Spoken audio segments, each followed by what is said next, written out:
I will get your first caller, and then I'm going to jump off, All and right. the show is yours. So, which line would you like to take first? You just want to start from the top and work our way?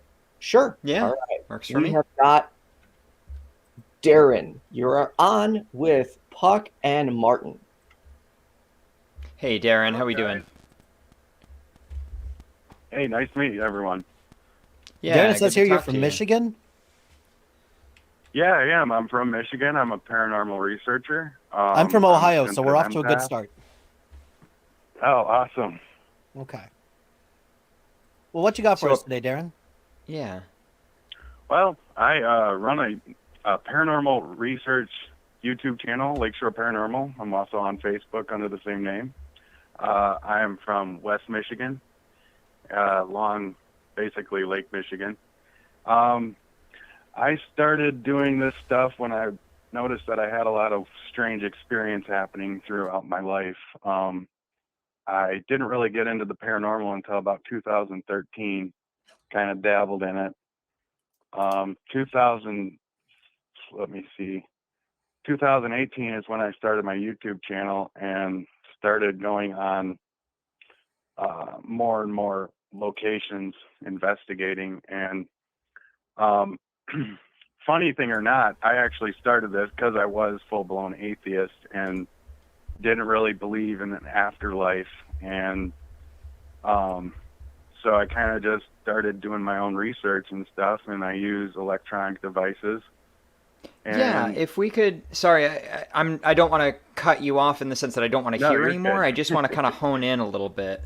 Yeah, So go tell ahead. me about what you do specifically, because you've told us the broad category. How do you research the paranormal? Like, give me a few methods. Well, I use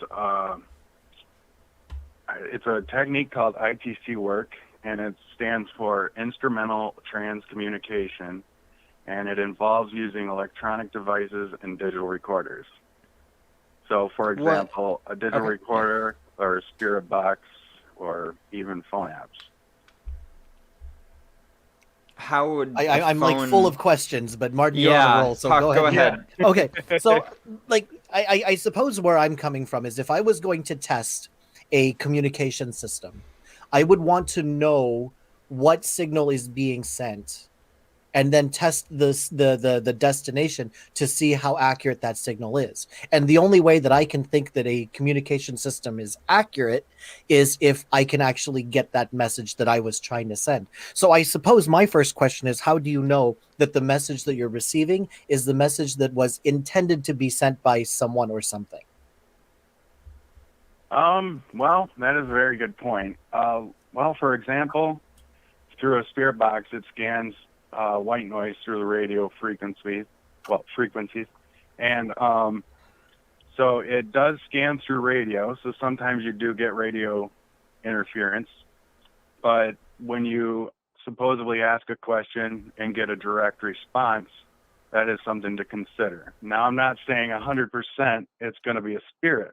I've never said that at all, ever. But, you know, I've had a lot of interesting feedback. For example, I've heard swear words, you know, even F word, and now obviously they don't swear on the radio. I've also had my full name said I don't know if that's... before, Yeah, so. so yeah, I help don't me know if that's with the question I was necessarily asking. true that they don't Yeah. swear on the radio, and I wouldn't use it as a distinction between a spiritual reception and a radio reception. I mean, Okay, Yeah, things so sound like true. things all the time. You know, we have what is it, homophones? Two words that sound alike.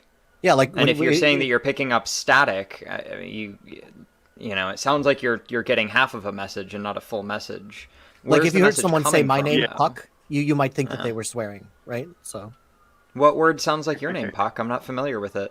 yeah, that's why there's an asterisk Just in the kidding. name right there. That way, you know, it's, you know, I'm not swearing. But again, like the question I have still stands, and I'm curious as to the answer for it. How do you know that that message that you're receiving or that you're translating is the message that something intended to send? Because it sounds like there's a little gap there where it seems like this is what it is, but how do you know that's what they were trying to say? How have you tested this method for accuracy? Well, I mean, you do got a point. I don't know 100% the accuracy. They do say that maybe some of the apps that use the same technology as a spirit box, for example, only have about a 40% accuracy on a direct response. That's Now, not an accuracy being rating. a- That is an inaccuracy rating. No. 60% inaccuracy is how I would describe it. Yeah, that's worse than Yeah. chance. As Yeah, far as I'm literally, saying. literally worse than a Yeah, coin flip. That's true. You could flip a coin and get it right more than that app, then the app isn't doing anything. Okay, so is there any way for and forgive me for using Sorry, this word, go I ahead. don't know what the best word for this is. Is there a way for the living to test this system to see if we can use it to directly translate messages accurately? Like, is there any way at all to test this system for relaying messages? Well, I ask questions. You know, if you get a direct response, that's how I feel, you know, something is there. But No, I, and as a sensitive empath, I also feel presences, and I've actually seen spirits myself. So Okay, that see, alone is now hard we're to onto something. explain. Now we're onto something. Okay. Yeah. Let's talk a little bit more Yeah, about that. because picking up radio frequencies on a spirit box, which isn't something I'm familiar with, No, I'd really want to know yeah. how that works.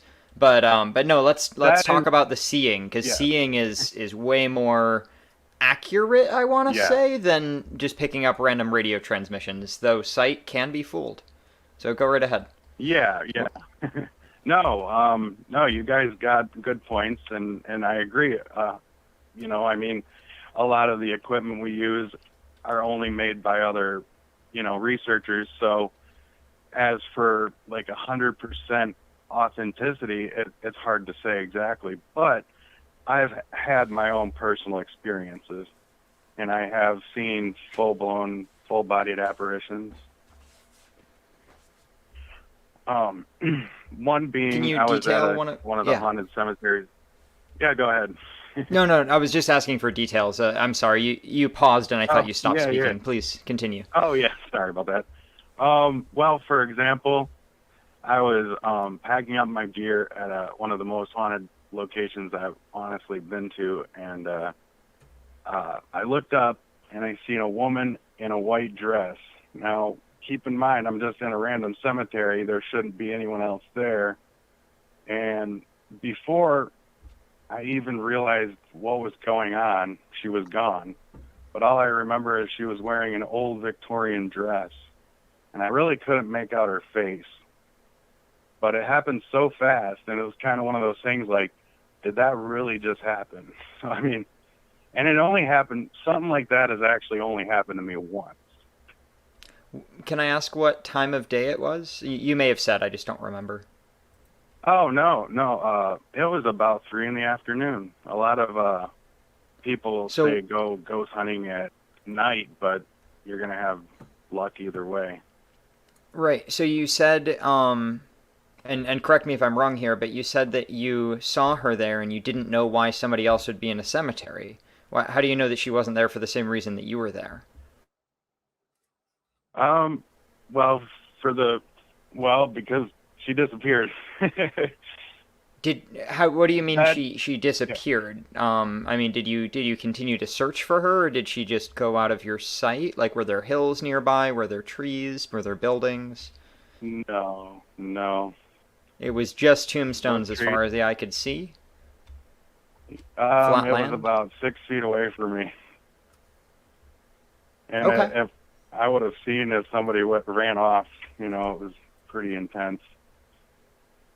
Right, I believe that you saw that, but even in the way you explained it, it feels like you're almost selling it a little bit, saying like why would somebody else be in a cemetery? That's not really relevant, you know, asking why would this happen?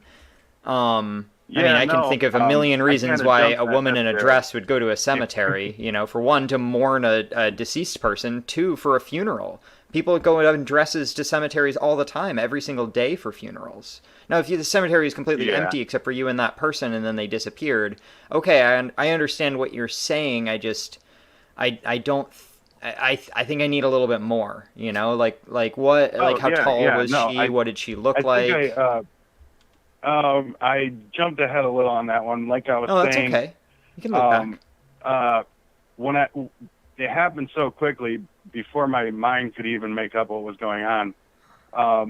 The reason I said that, there couldn't be anyone else is I actually felt this person's presence. I actually had felt somebody standing there. And as I turned, before I even realized that, she was gone, literally vanished right in front of me. Now that's Not something to we can mention it was test. kind of a glowing aura around her.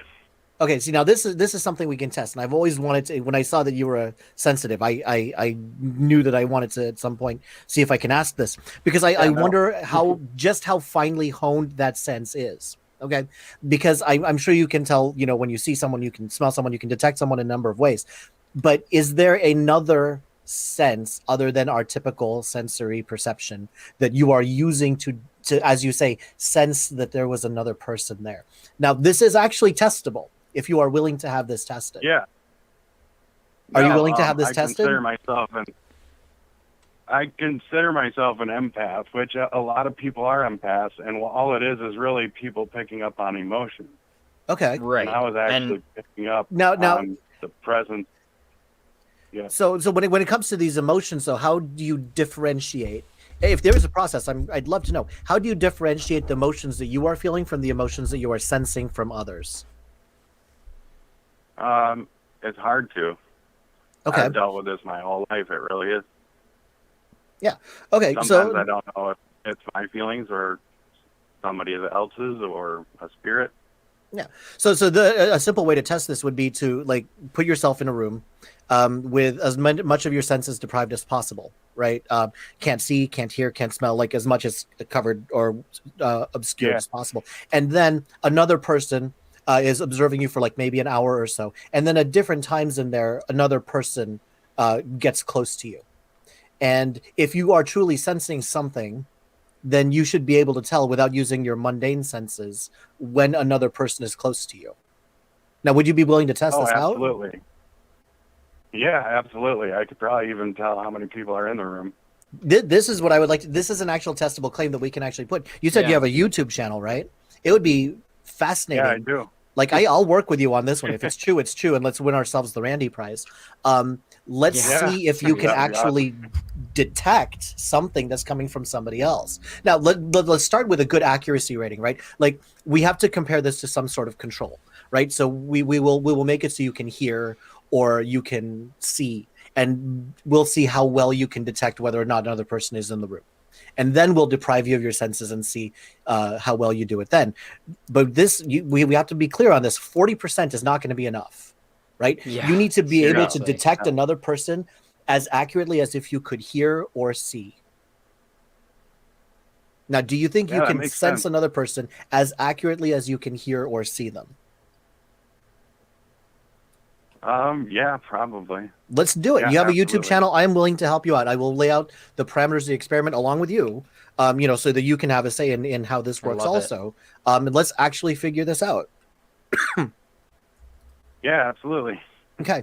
I just want to chime in real quick and please. say that I've been called an empath by several people in my life before who subscribe to, more spirit.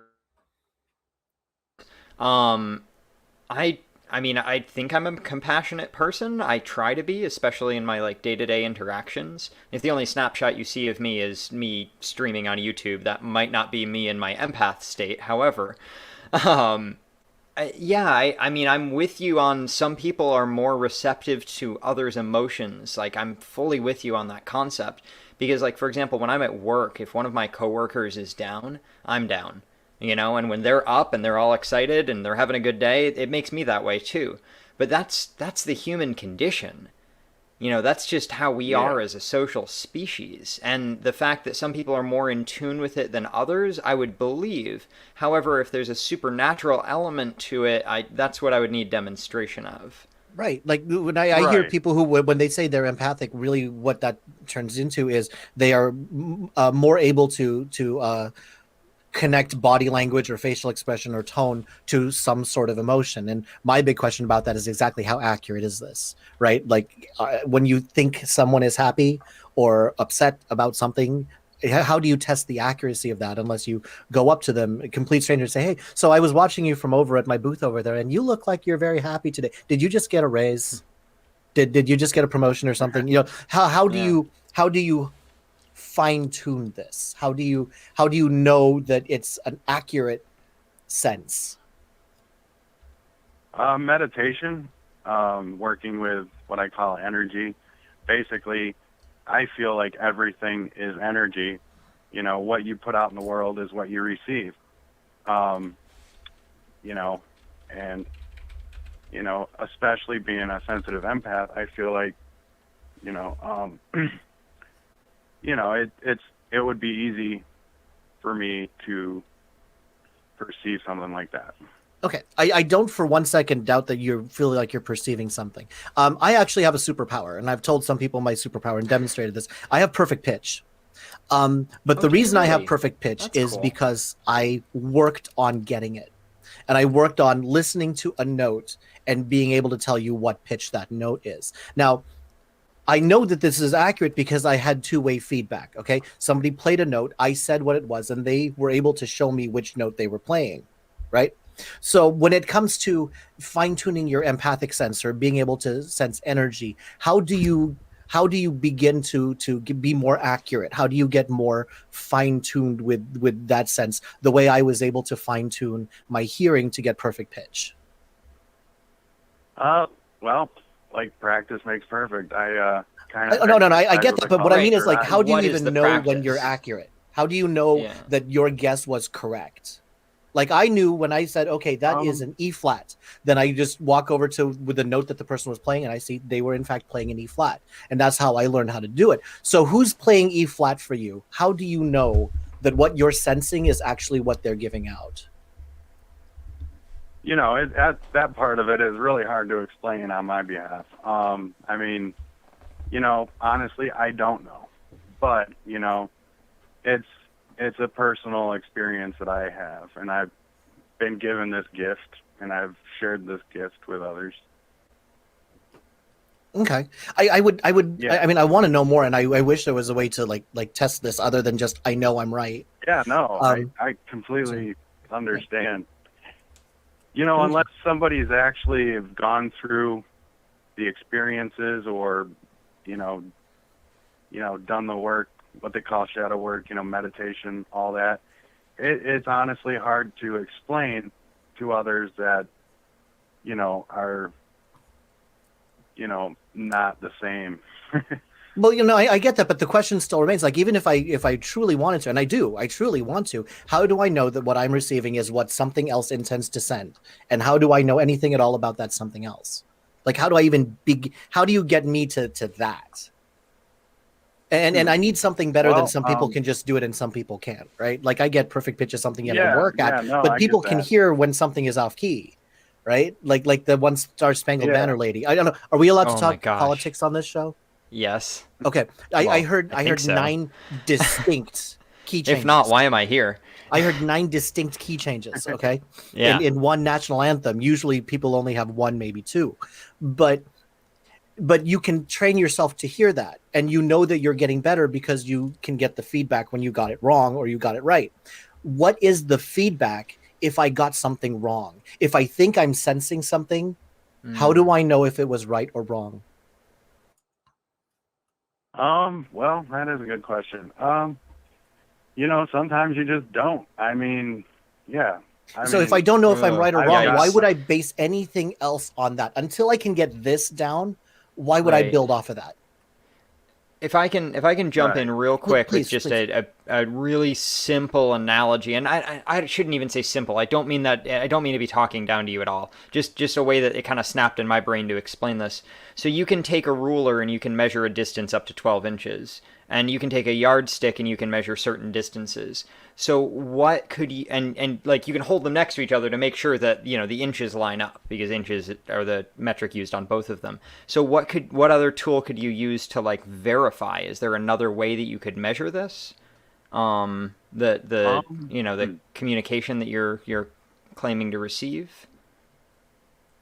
Well, actually recently I just put out a video, what they call the Estes method, and again, it's actually blindfolding yourself and putting headphones on of these spirit boxes. And so now your senses are closed off. And then another person, maybe in another room, will be asking the spirits a question. So now you are repeating what you hear. Now, like you said, maybe it is not all accurate, but some of these come out to be fairly interesting. Right, and that would be something that we could film as well. If you could set up 2 cameras and have one camera on the person in the other room asking the questions, and then one person on the, and obviously you couldn't collaborate on it in advance, otherwise that would completely ruin the experiment. But I would be fascinated to see something like that. If you'd be willing to publish that on YouTube. I also want to say we're about 25 minutes into the show right now. I'm not saying that we have to wrap this call at the moment, but we should probably get to our other 2 callers in the near future. I know Ethan wanted on a I can talk about detect. I can detect this. Ethan is like almost bouncing around. He wants to talk to you right now. So there you go. I was correct. Yeah. Empathic. No, I can sense Chicago from Cincinnati. No, I'll let you both finish the call. I wanted to talk to you both about the about being an empath because after the call. Okay. I thought you said you wanted to talk to No. So you two please continue. Okay. Yeah. Okay. We have a chat you with Ethan. We've come to completely invalidate Puck's claim there that he could sense Chicago, and no, I'm just kidding. No, it's no. But there's a couple of things that I I do want to touch base with you again in the future, and I hope that we have an opportunity to do so because some of the claims you're making are actually testable. Like we can actually figure out how this works and we can make it better. Because it's interesting to me that spirit hunting technology has not really significantly improved in the past how many ever years. Like we have apps now, I guess, but like we're still using spirit boxes. And so like I'm wondering how can we improve this if in fact there is something to improve? And then the next thing is like how do you know it's actually improving? Well, they do. People do take apart spirit boxes now. They use amps to denoise the white noise now, and they call them portals. It's interesting. So there is, the technology is starting to catch up a little more, but again, it's tough, to say 100% accuracy. It's going to be tough, and it'll probably always be that way. No, I get it. It's a difficult thing to deal with, and I understand. Like in the very beginning, when we didn't know anything about X-rays and radioactivity or electricity, it's like people would feel a shock of static electricity. There's no way to harness that, right? So it started out as something that they could perceive but couldn't do anything with, and now we do. We are now at the place where we have a microwave in just about every home. We've gotten radiation down to that point. So I get where you're coming from. It feels like you're like trying to embark on this new like branch of something. You feel something and you want to put some objectivity to it. I want to see if I can help you get there, because if you can get me on your side, if you can legitimize this, then that's a great way of getting your work out there for people to really, really pay attention to. Yeah, absolutely, definitely. Yeah, definitely. So, get in touch with Ethan and he'll set you up with me. I'm on my Twitch channel more often than not, but whatever. Martin, I'm good here. So thank you very much, Darren. What did you have? You're welcome. Thank you so much. Yeah, thank you, Darren. Have a great night.